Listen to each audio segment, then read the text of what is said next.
विश्वविद्यालय की अभी हाल ही में समस्या आती है, बच्चों द्वारा हम लोगों से बातचीत करने का मौका बताया उन्होंने। पानी की से बात करी। एक अग्रवाल महिला मंडल है, उन्हें वाटर फिल्टर लगाया। सामाजिक संस्थाओं से भी हमारे आपके रवि किशन जी जो एमपी हैं, हाँ। उन्होंने हमसे बात करी है, वो लगवा रहे हैं। आपने जो सेमेस्टर से पहले ही एग्जाम करा लिया, वो आपके लिए किस प्रकार से चैलेंजिंग? ये कहना कि कोर्स कंप्लीट नहीं था, क्योंकि हमारा 8 जनवरी को पीजी खत्म हो चुका था और 10 जनवरी से हमारे पीजी की क्लासेस शुरू हो चुके थे। की लेंथ होती है, लेंथ है, उसमें हर चीज जल्दी। मेरी पूरी पढ़ाई लखनऊ यूनिवर्सिटी से हुई है। बीएससी मैंने करा, एमएससी करा, पीएचडी मैंने करी, फिर बाहर के कई विश्वविद्यालयों में मैंने हॉस्टल में आता है तो एक बड़ा चेंज होता है। वो बहुत इंडिपेंडेंट स्टूडेंट तरह रहना होता है, बहुत चैलेंजेस भी लाइफ में। योगा डे पे यूनिवर्सिटी की तरफ से क्या कुछ इंटरनेशनल योगा डे पे हम लोग सुबह 5:30 बजे एक बड़ा जो हमारा ये स्पोर्ट्स ग्राउंड है, वहाँ पे योगा का कार्यक्रम कर रहे हैं। योगा तो एक कहेंगे कि भारत का एक बड़ा योगदान है विश्व के लिए, जिसको माननीय प्रधानमंत्री मोदी जी ने पूरे विश्व में रिकॉग्नाइज कराया है। आप देख रहे हैं संवाद क्रांति।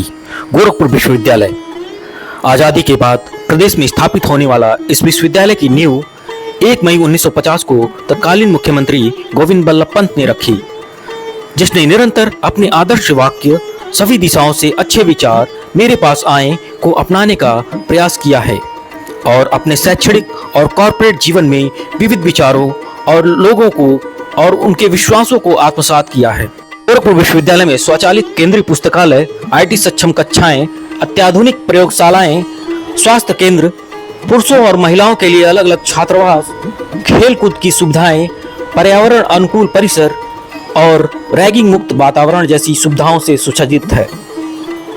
हमारे बीच इस विश्वविद्यालय की कुलपति पूनम टंडन आज व्यक्ति विशेष कार्यक्रम में मेहमान के रूप में उपस्थित हैं। हमारे साथ जो मेहमान है किसी परिचय के मोहताज नहीं है। औपचारिक परिचय के लिए बता दें, गोरखपुर विश्वविद्यालय के vice chancellor professor Poonam Tandon है। बहुत बहुत स्वागत है मैम हमारे चैनल। नमस्कार आप सभी को मेरा। मैम एक आपसे सवाल स्टार्ट करते हैं। पहला सवाल है, जब मैम आप पिछले वर्ष सितंबर के महीने में 4 तारीख को अपने कार्यभार संभाला गोरखपुर विश्वविद्यालय का, उस समय विश्वविद्यालय काफी परेशानियों से जूझ रहा है, तो आपके सामने क्या चुनौती थी और आपने कैसे मेंटेन किया इस चीज को? देखिए, विश्वविद्यालय में उस समय थोड़ी जो चुनौती थी वो थोड़ा स्टूडेंट अनरेस्ट था, वो एक चुनौती थी यहाँ पर। और एग्ज़ाम के जो रिजल्ट की पेंडेंसी थी वो एक और चुनौती थी, और डिग्री मार्कशीट की जो पेंडेंसी थी वो एक चुनौती थी, और थोड़ा रेगुलर क्लासेस को लेके नंबर ऑफ टीचिंग डेज जो थे वो एक कम थे, वो एक और चुनौती थी। बाकी इंफ्रास्ट्रक्चर वगैरह तो हमेशा ही इम्प्रूव होता है और इम्प्रूव करना हमको लगातार होता है। ये चुनौतियाँ थी। मैम, जिस समय आपने अपनी शिक्षा हासिल की, उस समय महिलाओं को उच्च शिक्षा के लिए बहुत ज़्यादा संघर्ष करना पड़ता था। आपने 1987 में लखनऊ यूनिवर्सिटी से बीएससी किया, फिर आपने वहीं लखनऊ यूनिवर्सिटी से पीजी किया, फिर पीएचडी किया। आप फेलोशिप के लिए आपने जर्मनी का रुख किया। तो आपको बाहर क्यों, मतलब क्या इंडिया में ऐसी फैसिलिटीज़ नहीं थी? नहीं, देखिए, हम तो ये कहते हैं कि हम आजकल एक ग्लोबल विलेज में रहते हैं और कुछ चीज़ें हमको यहाँ मिलती हैं, कुछ और साइंटिस्ट होते हैं जो हमारे काम को कॉम्प्लीमेंट करते हैं, चाहे वो इंडिया हो या विदेश हो। जहाँ भी आपको ऐसा लगे कि आप अपने काम को बेहतर बना सकते हैं या आपको रिसर्च में कुछ अच्छा और नया करने का चांस मिलता है, वहाँ जाना चाहिए, सभी को जाना चाहिए। उसी हम भी गए।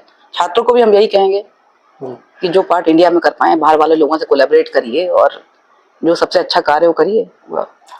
मैंने विश्वविद्यालय की अभी हाल ही में समस्या आती है, बच्चों द्वारा हम लोगों से बातचीत करने का मौका बताया उन्होंने। पानी की समस्या थी, फैन की समस्या थी, बीएड के एग्जाम के दिन की बात बता रहा हूँ, और शौचालय की समस्या थी। मैम, ये शौचालय है, उन्होंने बताया है, साफ सफाई थोड़ा सा इसमें दिक्कत है, तो मैम इस पे आपकी क्या स्ट्रेटेजी है, आप कैसे इसको इम्प्रूव करें? ये समस्याएं आप बिल्कुल सही बात कर रहे हैं और छात्र आके कहते भी हैं, इस पे हम लगातार काम कर रहे हैं। पहले अगर हम पानी की समस्या की बात करें तो हमने कई नए वाटर, क्योंकि चक्कर क्या है, वाटर फिल्टर लगे हुए हैं बहुत सारे, लेकिन कैंपस में छात्र जो है वो 15,000 है। छात्रों की संख्या बड़ी है, तो उसको कैटर करना भी एक बड़ा चैलेंज होता है। गर्मी में ये खपत और बढ़ जाती है, पानी खपत बढ़ जाती है। मतलब अगर ये मानिए कि हर बच्चा 1 लीटर लेता है तो 15,000 लीटर पानी सर्व करना होता है। तो हम लोगों ने बहुत सी संस्थाओं से बात करी। एक अग्रवाल महिला मंडल है, उन्हें वाटर फिल्टर लगाया। अस्परा वाले एक बड़ा प्लांट लगा रहे हैं। हॉस्टल में हमारे हॉस्टल में जो है वो अग्रवाल महिला मंडल का एक और एनजीओ एक और है, उन्होंने फिर वहाँ प्लांट लगाया। तो बहुत सी सामाजिक संस्थाओं से भी हमारे आपके रवि किशन जी जो एमपी हैं उन्होंने हमसे बात करी है, वो लगवा रहे हैं। तो हम प्रयास कर रहे हैं कि बेहतर सुविधाएं दें, उसको इम्प्रूव करने की बात कर रहे हैं।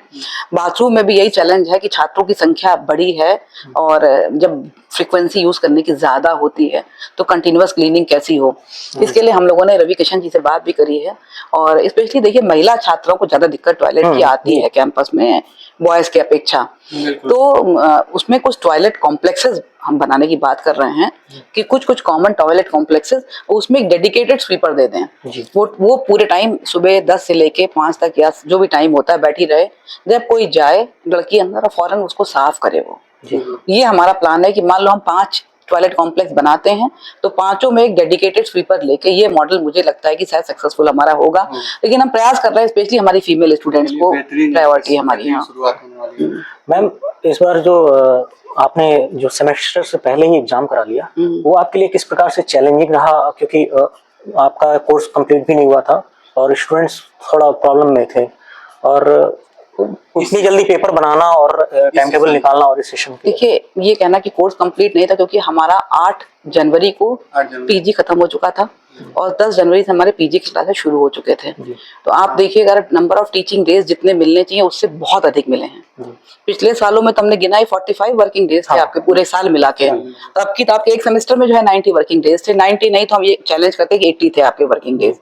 यूजी का एग्जाम बाद में शुरू करा हमने, इसीलिए वहां भी आपके अगर जनवरी में फरवरी में क्लास शुरू हुए तो फरवरी मार्च अप्रैल पूरा मिला। देखिए एक सेमेस्टर में आपको 8 महीने की टीचिंग, 6 महीने की टीचिंग नहीं मिल सकती। जो आपका 6 महीने की लेंथ है उसमें हर चीज जल्दी करनी होती है। इंटरनल एग्जाम वो एग्जाम अगर नहीं करेंगे तो आपकी बेपटरी गाड़ी जाएगी, जो कि छात्रों के हित में नहीं है। ये कहना कि हमको कभी भी ऐसा सेमेस्टर में होगा, अगले में भी यही आएगा।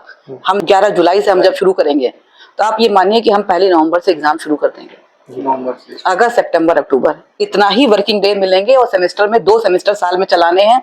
सेमेस्टर की लेंथ जो 6 महीने की है उसमें आपके एग्जाम का टाइम इंक्लूडेड है, ये समझ लीजिए आप। ये तो वो तो हमेशा का है, थोड़ा छात्रों को एनुअल सिस्टम सेमेस्टर में आ रहे हैं तो पढ़ाई की गति को बढ़ाना होगा, जानिए। आपने प्रारंभिक शिक्षा जैसे हम लोगों ने आपके बारे में पढ़ा है और जानकारी हमको कुछ मिला है गूगल के माध्यम से और किसी अखबार के माध्यम से। मैम हम चाहते हैं और छात्र आपके जानने के उत्सुक है, मैं स्वयं आपका छात्र हूँ, तो आप अपने तरीकों से बताइए कि आपने शिक्षा कहाँ से स्टार्ट की और कहाँ तक आपकी शिक्षा रही, किस महाविद्यालय किस विश्वविद्यालय तक रही? सब कुछ मेरी पूरी पढ़ाई लखनऊ यूनिवर्सिटी से हुई है। बीएससी मैंने करा, एमएससी करा, पीएचडी मैंने करी, फिर बाहर के कई विश्वविद्यालयों में मैंने पोस्ट डॉक करा है, लेकिन शुरू की शिक्षा सारी मेरी पीएचडी तक ही यही। आपके फेलोशिप स्टूडेंट्स तो आज किसी बड़े बड़े यूनिवर्सिटीज में कार्यरत हैं, तो आपको कैसा फील होता है कि आपके स्टूडेंट्स? देखिए एक टीचर के लिए सबसे बड़ा अचीवमेंट यही है लाइफ का कि उसके स्टूडेंट्स कहाँ प्लेस्ड हैं और कैसा परफॉर्म करते हैं। क्योंकि हम ये कहते हैं कि जो उसके स्टूडेंट्स होते हैं वही टीचर के बारे में सब कुछ कह देते हैं। जैसा टीचर जैसा स्टूडेंट करता है प्रोड्यूस उसके बारे में, वही उसके हम कहेंगे क्या यही उसका सर्टिफिकेट है, स्टूडेंट ही उसका सर्टिफिकेट है। तो बहुत गर्व होता है कि हमारे स्टूडेंट अच्छी जगहों पे हैं, विदेशों में भी हैं, देश में भी बहुत उच्च पदों पे है, उससे बहुत गर्व होता है ये देख के। आने वाले समय में मैम जो नए अभ्यर्थी हैं विश्वविद्यालय से जुड़ने जा रहे हैं, प्रवेश परीक्षा फॉर्म भर रहे हैं, उनके लिए आप क्या संदेश देना चाह रही हैं? क्योंकि वो पहली बार कोई किसी छात्र का पहली बार विश्वविद्यालय प्रवेश होगा, इंटर के बाद घर छोड़ के पहली बार आएंगे, तो उनको आप क्या कैसा मैसेज? देखिए बच्चे आएंगे, हम लोग 1 वीक का चाहेंगे कि ओरिएंटेशन प्रोग्राम कराएं और उनको सभी लोग मिल के थोड़ा विश्वविद्यालय के बारे में। और जब बच्चा इंटर से यूनिवर्सिटी में आता है तो एक बड़ा चेंज होता है, स्पेशली जब घर में रह के हॉस्टल में आता है तो एक बड़ा चेंज होता है। वो बहुत इंडिपेंडेंट स्टूडेंट तरह रहना होता है, बहुत चैलेंजेस भी लाइफ में होते हैं यहाँ पर। यूनिवर्सिटी में वहाँ पे तो क्लास टेस्ट हुए, टीचर ने पढ़ाया, उससे पढ़ाई हो गई। यूनिवर्सिटी में तो आपकी मेंटरिंग ज़्यादा है और पढ़ाई और सीखना आपको काफ़ी हद तक अपने आप पड़ता है, आपको ग्रो अपने आप करना पड़ता है। और एक ऐसा टर्निंग पॉइंट होता है जहाँ से स्कूल से आप कॉलेज से होते हुए एक जॉब एक कैरियर की ओर जा रहे होते हैं। ये टाइम स्टूडेंट के लिए बहुत इंपॉर्टेंट टाइम होता है, जिससे स्टूडेंट दाएं बाएं कहीं डाइवर्ट ना हो, पूरी तरह पढ़ाई में ध्यान लगाए। और विश्वविद्यालय के बारे में बताएंगे क्या चीज़ें हैं, ओरिएंटेशन प्रोग्राम। लेकिन यही कहना चाहेंगे कि गोरखपुर विश्वविद्यालय अच्छा विश्वविद्यालय है, चाहे आप QS रैंकिंग की बात करें, चाहे आप कोई भी रैंकिंग की बात करें, NAC की बात करें, अच्छा विश्वविद्यालय है। यहाँ पे जो हमारे पूर्व छात्र हैं, बहुत अच्छा प्लेसमेंट है, यहाँ का प्लेसमेंट रिकॉर्ड अपने आप में बहुत अच्छा है। MBA के भी प्लेसमेंट है, आपका इंजीनियरिंग का भी प्लेसमेंट पहली बार होगा हमारा, लेकिन MBA का प्लेसमेंट जो ऑलरेडी है, इंजीनियरिंग और एग्रीकल्चर तो पहली बार आएगा।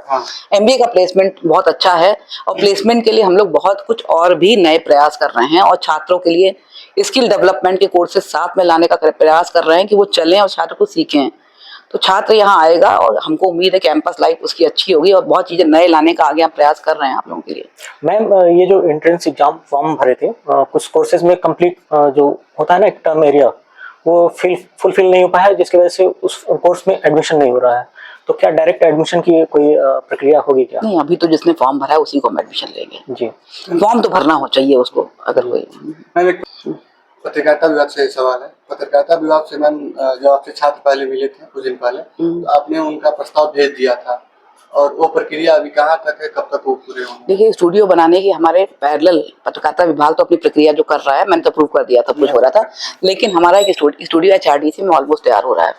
उन्होंने कैमरे वगैरह परचेज कर लिए हैं, और अंदर का जो साउंड प्रूफिंग वगैरह का काम, तो पैरेलल हम लोगों ने HRDC में जो आपका सेंटर है, वहाँ पे एक स्टूडियो तैयार बहुत जल्दी हो जाएगा। इस सच में छात्रों को फैसिलिटी मिलेगी स्टूडियो की, क्योंकि मैम बच्चे काफी उत्सुक है, और जिस तरह से इस साल के बच्चे हैं, सर बताते हैं कि बच्चे अपने आप में एक्टिविटीज काफी करने लगते हैं, खुद से एक्टिविटीज करने लगते हैं, और पत्रकारिता विभाग के बच्चों को और फैसिलिटी मिलती है, तो शायद और इम्प्रूवमेंट होगा। HRDC में आप मानिए 11 जुलाई से हमारा सेशन शुरू होगा, जल्दी ही छात्रों को स्टूडियो की फैसिलिटी मिलेगी। मैम, इस बार PG के एंट्रेंस फॉर्म में वो संख्या नहीं हो पाई, जिसकी वजह से वो एंट्रेंस कराना चाहिए। तो क्या वो कोर्स निरंतर चलेगा या फिर? नहीं, चलेगा, कोर्स चलेगा। यानी उसमें डायरेक्ट जिस भी कोर्स में 60% से ज्यादा एडमिशन होंगे, वो कोर्स चलेंगे हमारे। मैम, एक अंतिम सवाल है। जिस तरह से मौसम बदल रहा है, मौसम गर्मी का चल रहा है, हम विश्वविद्यालय के छात्रों के लिए आप क्या मैसेज देंगी, और क्या करना उन लोग को चाहिए, इससे हम लोग को और बचाव जा सके? क्या अभियान चलाना? ये तो बात सही है कि हमारा जो भारत देश है, इसमें एक्सट्रीम वेदर कंडीशंस होती हैं, जाड़ा भी है, गर्मी बहुत ज़्यादा है, उसी के साथ हमें काम करना भी होता है। एग्जाम भी देने होते हैं, उनको भी हम रोक सकते नहीं, पढ़ाई भी करनी होती है, और बाहर भी निकलना होता है, आपको भी निकलना होता है, मुझे भी निकलना होता है। एक्सट्रीम वेदर कंडीशंस में काम रुकेगा नहीं। उसमें यही है, गर्मी में कहेंगे कि आम का पन्ना पीजिए, पानी पीजिए, थोड़ा सर को कवर रख के निकलिए, गर्मी ना लगे, लू ना लगे, क्योंकि हमने इधर देखा है कि कोविड में लोगों की इम्यूनिटी कम हुई है, इसलिए गर्मी का इफेक्ट हो रहा है, और कभी कभी नुकसान भी ज्यादा हो रहा है।